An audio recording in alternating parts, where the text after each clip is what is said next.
জনগণের ইচ্ছা বা অভিপ্রায়ের পরম অভিব্যক্তির নাম হচ্ছে সংবিধান।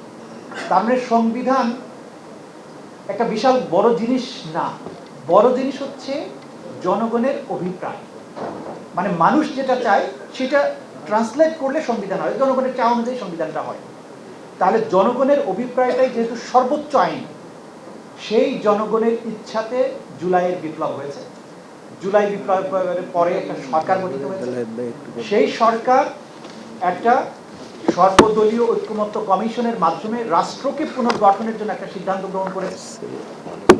সেই সিদ্ধান্ত অনুযায়ী একটা গণভোটের ব্যাপারে বা অন্যান্য সংস্কারের ব্যাপারে ঐক্যমত্য হয়েছে এবং সেইটাকে লিগ্যাল কাভারেজের জন্য আনার জন্য জুলাই সনদ বাস্তবায়ন আদেশ করা হয়েছে। তার মানে হচ্ছে এই পুরো কাজটা জনগণের ইচ্ছা অভিপ্রায়ের অভিব্যক্তি রূপে এটা হয়েছে এবং সেইটাকে অধিকতর শক্তিশালী করার জন্য একটা গণভোট করা হয়েছে, যেখানে প্রায় 70% মানুষ এটার পক্ষে রায় দিয়েছে।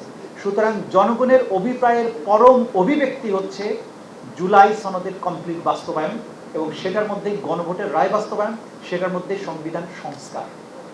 এখন যে কোনো যুক্তিতে আপনি এটাকে যদি নাল অ্যান্ড ভয়েড করার চেষ্টা করেন, সেটা হচ্ছে অবৈধ। আপনি জনগণের রায় এবং অভিপ্রায়ের এগেইনস্ট অবস্থান করলেন।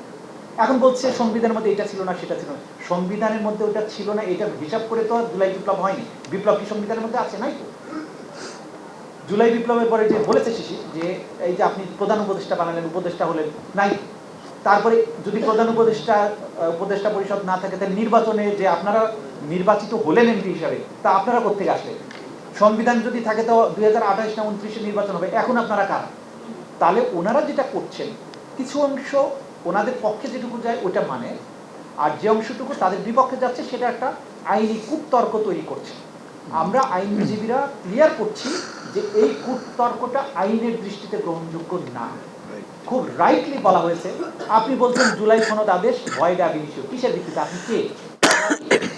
আইন যদি ভয়েড আব ইনিশিও হয়, অসাংবিধানিক হয়, বলার ক্ষমতা শুধুমাত্র সুপ্রিম কোর্টের।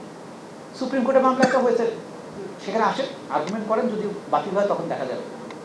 কিন্তু আমার কথা হচ্ছে সুপ্রিম কোর্টের এই ক্ষমতা এই জন্য নাই, যেটা লেসোথো গ্রানাডার উদাহরণ দেওয়া হয়েছে, যে জনগণের অভিপ্রায়ের অভিব্যক্তির উপরে যখন বিপ্লব হবে, সেই বিপ্লবের মধ্য দিয়ে মানুষ যেটা ডিসিশন নেবে, কোনো সুপ্রিম কোর্টের সেই ক্ষমতা নাই ওইটার বিরুদ্ধে কোনো জাজমেন্ট দেওয়ার।